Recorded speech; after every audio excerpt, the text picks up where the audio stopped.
magsugod ta diri sa general requirements.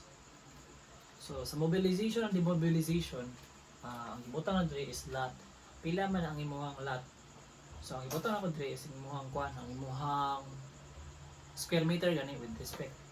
So like ako ang yuta is 23 by 18 meters. So mobilization meaning mag-deposit na ka diri sa mga gamit, sa mga gamit, sa mga supplies, sa mga materials, sa mga equipments. So basically kani diri nga area dili ka mag-mobilize. Meaning ang area ang pangataon na ni. So 23 by 18 mo na siya yung mobilization and demobilization. Na. Then sunod sa building and occupancy permit. Balay na ko rin. 23 by 18. Permit. Need mo permit for the whole area sa imong balay. So kung need mo permit sa whole area sa balay, so i-times ni mo dito na nakay answer dia sa imong general requirements. Sunod kay sa temporary facilities. Ang temporary facilities mo na imong puy-anan sa imong mga tao. Laban ng mga lagyo. So what if na kay construction diri sa Davao, then imong mga construction worker kay taga Rigos. So di mo og kaning murag something na puy-anan nila. Puy-anan nila matulog sa dito. Mo ni tawag temporary facilities. Temporary facilities. So dire ang gibutan mo is nag-rent lang may og kaning kuan kaning og nag-rent lang may og rooms. Mana gani. So kung mag-rent kag rooms, then mag-rent kag rooms. Butan imong areas mong room isa. Let's say nga kani kay 10 by 10 be realistic mga 4 meters by 4 meters. 4 meters sa isa ka room. Isa ka room. Then 4 times 4. Then pila ka rooms mo nagamit. So let's say nga nagamit og 3 ka rooms. Na same sila og kuan dimension. So 4 times 4 times 3 times 3 rooms. So mo na siya temporary facilities. Or pwede po ka magbuhat sa mga temporary facilities. Kung magbuhat ang temporary facilities na based sa imong plano, kaya ang imong construction site kay puno gyud siya, puno mo gyud siya. Ani. So kung tanaw ka dili sa imong floor plan, kung tanaw ka sa imong site development plan, mo nimong atop, so puno gyud kay siya, di ba? Wala na kay kabutangan diri. Oh, so mas advise gini mga lahi na lang kangayuta imong kuanan. Lahi nga yuta imong butangan sa imong tempasil dili ka sa mismong lote. Or kung pwede imo kaning siguro imo dili kay dako imong balay, wala mo gilako. So pwede ka magbuta og tempasil sa mismong lote. Ana lang. Pero kung puno na kay imong balay, pwede ka mag-rent. O pwede po ka mag-rent og lote, butangan mo tempasil diha. So kung mag-rent og lote, i-times lang nimo ilahang dimensions sa imong mga yuta, then mo ibutang dito. Na lang. Then sa temporary electrical and water connection by owner man day. So temporary electrical lines and water lines 23 by 18. You need to make sure nga tanan gyud kaning not necessarily good ni punuon gid mo tanang host diri kana kuan lang ba kaning ang pasabot mo lang ni is unsay area nga kailangan og tubig, kuryente. So kabalot ang kaning mga construction workers sa maabot sa basinaha. So we need to make sure ang ato ang electrical lines ang ato ang water lines kay makaabot din siya sa tibuok area. So bato na to is times na nato dito ang ato ang property line. So 22 times 18 butang na mo dito 414 square meters diri sa ato ang temporary electrical lines o water lines. Okay. Dapat naging kuryente ang imong lugar kung saan nila mag-cutting sa mga bakal, kung saan nila pagmasag tubig, yan na gani. So wala siya. So then sa Safety and health, you need to make sure nga safety ang imong work area. Na imong work area is imong lote mismo. So 23 times 18 na yapan. So mura na siya. Then adto na ta sa earthworks. Sa earthworks kay una clearing and grabbing. Ning abot mo diha, ana mo gid mga sagbot dire, may bato dire, may mga kahoy-kahoy. So clearing and grabbing meaning limpyohanan, ay limpyo. Meaning mag general cleaning mo ba? I-prepare nimo ang area para sa construction. So ang area nimo is 23 by 18. Mura gyapon. Pas lang nimo diha. Puta nimo lahat. Sunod kay backfill and compaction using excavated materials. So dito ko na diha. Ato sa structural excavation. Kaya kung ma-solve nimo ng structural excavation, ma-solve po nimo ng backfill and compaction. So structural excavation ta. So from the word itself, structural excavation meaning bangagan nimo ang imong yuta para sa imong mga structural as imong mga load-bearing structures. Unsa man na sila? Mo ni ato footing, column, footing tie beam, mo ni sila mga structures nga kailangan gid ilubong.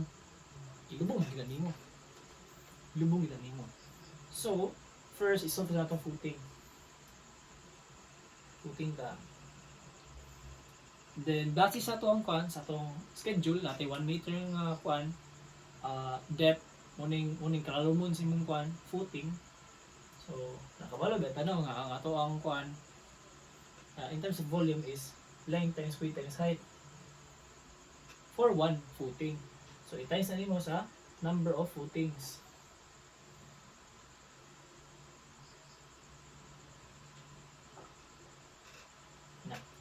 So length times width times height, pila man akong length? Base sa itong schedule, natay 0.8 meters, 0.8 meters nga footing. Depende na nimo, base nag 0.6 kuan ka, edi 0.6 cm. Pagbase na din sa schedule tanan. So length 0.8 times 0.8 and times pila man ang height o imong depth, unsa ka laluma? Baka man nimo pudulong sa ubos. So 1 meter times 1 times 1 meter. Then the number of footings, pila man imong footings? Akong footings is 28 kabuk, 28 pieces. So kung ma-solve na nimo, nakay pila man ni ang calculate.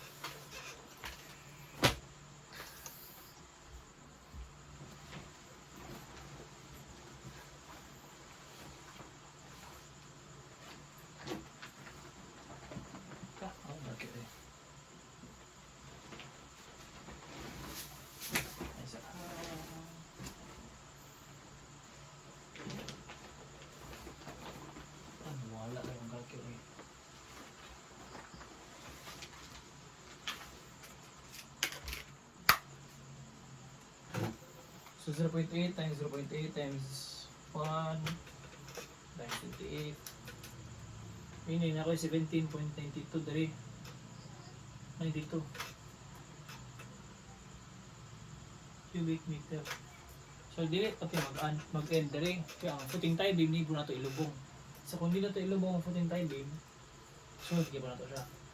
So sa pag-solve sa footing tie beam, nganin ako kulitan mo na yung balay nga nilog mo ni layout sa footing tie beam. Ano yung mga column 3 footing na combination na sa dua. So ang gibuhat na ko is gi-add ako to ng length. Add length. So kung i-add na din mo sa ako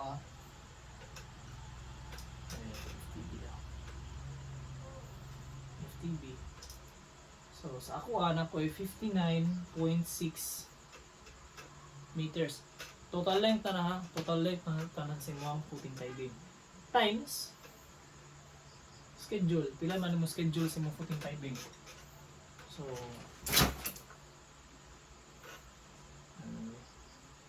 pila may schedule sa footing tie beam na. Ano mo FTB na naka 0.2. Then na solve kani siya depth unsa sa kaluluma. So ato na sa tong sa tong design sa tong typical footing tie beam details. Kabalota nga ang kaning footing is 1 meter. Then ang thickness ano niya is 0.3. So buhaton nimo kay diri naman kutob ang ato ang kuan.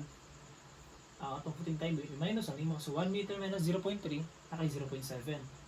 Meaning 0.7 ang imong kalalumon para bangagan niya para ibutang nimo ang footing tie beam. Mo na siya value.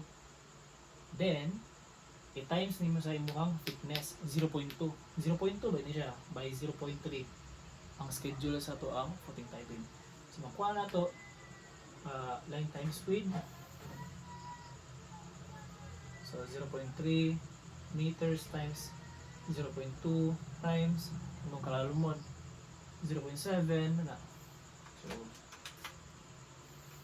10.6 times 0.3 times 0.2 times 0.7 na 2.50.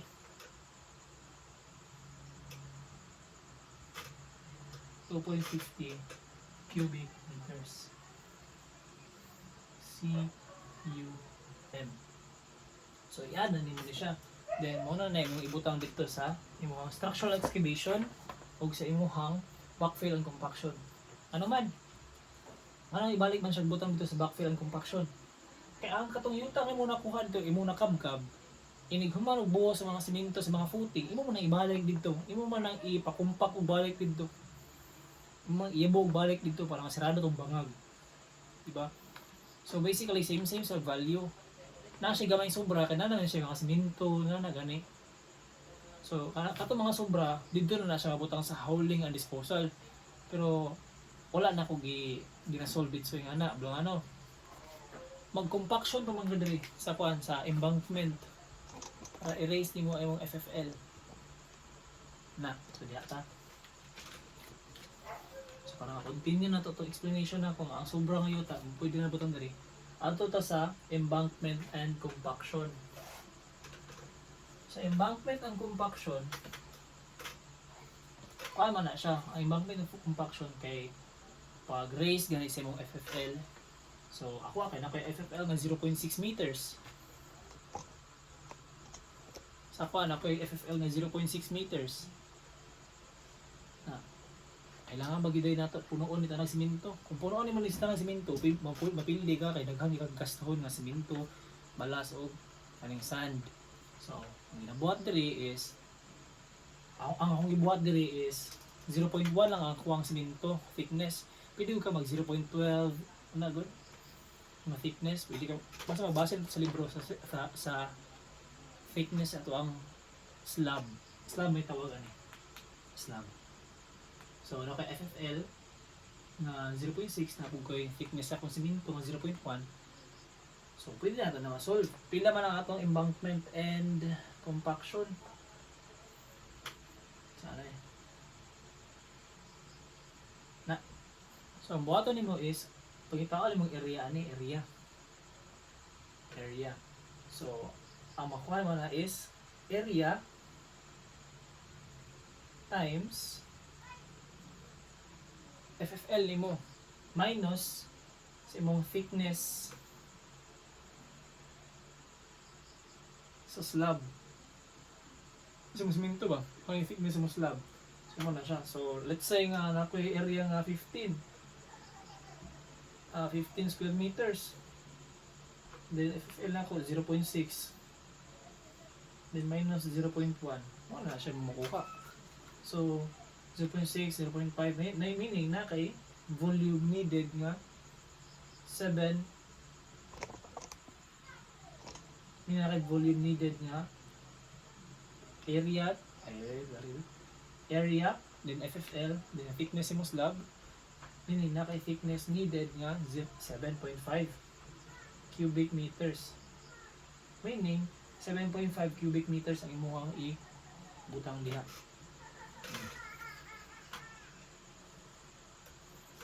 Ano po na siya. Then what if na kay mga garage? Diba?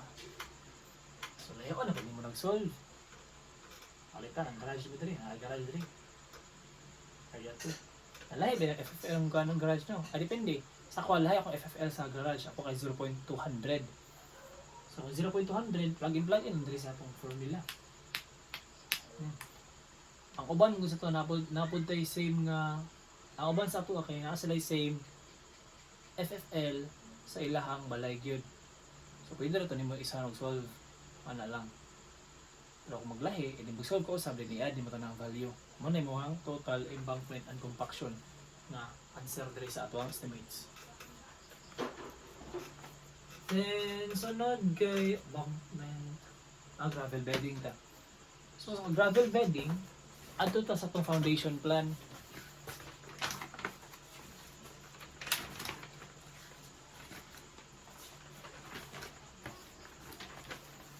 Ato ta sa itong foundation plan. Ano? Diri ganyan. Diri.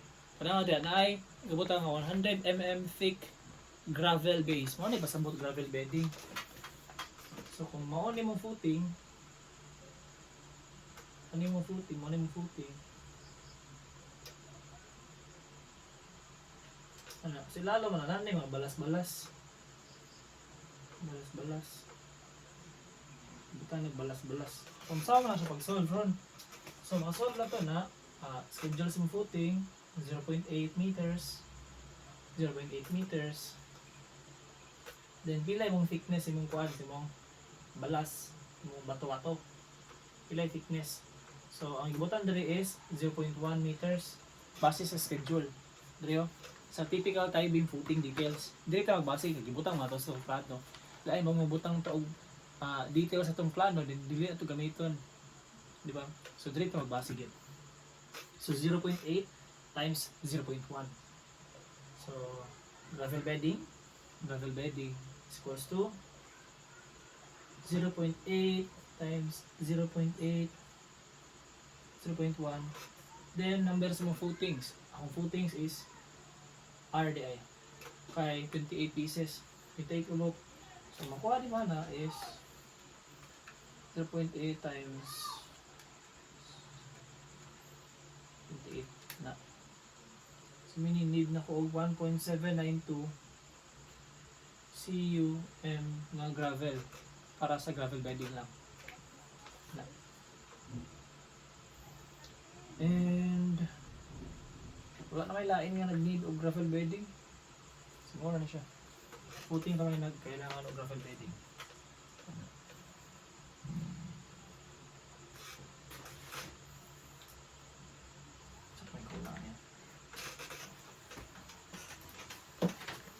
So what if sa mong wall footing di ay no? Sa mong wall footing kay di ba ana o ganyan ang mga structural nga mga butang di mo ilubong. Ang wall footing base sa tong schedule wala siya nakalubong. Ay nakalubong gud siya pero like wala siya kanang nalubong di ba sa imong yuta gani nalubong siya sa kadong embankment and compaction diriyo na. So magbase ta sa tong typical wall footing designs ito ano man diri na kay finish floor line level. Kung finish floor line na siya meaning naroon na siya diri meaning wala na diri na.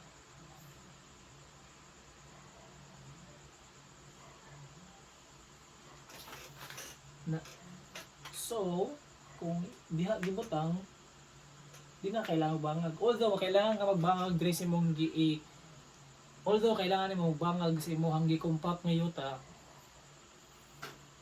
pwede nimo siya i-solve. So, sama na siya pag-solve. Pangitaon nimong area ani.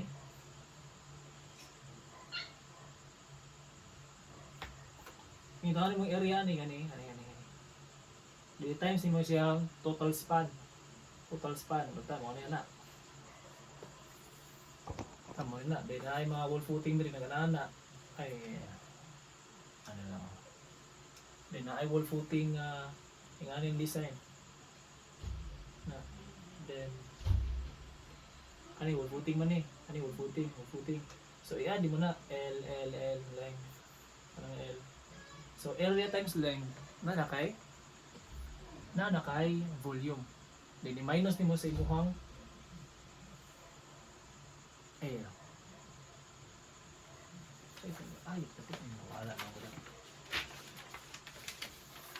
Pwede pa na nimo siya i-minus dito sa imong embankment ng compaction ko. Sa ako wala na akong i-minus. Ano man, may man na maghinubra kaysa magkulang, di ba? So, mo to siya.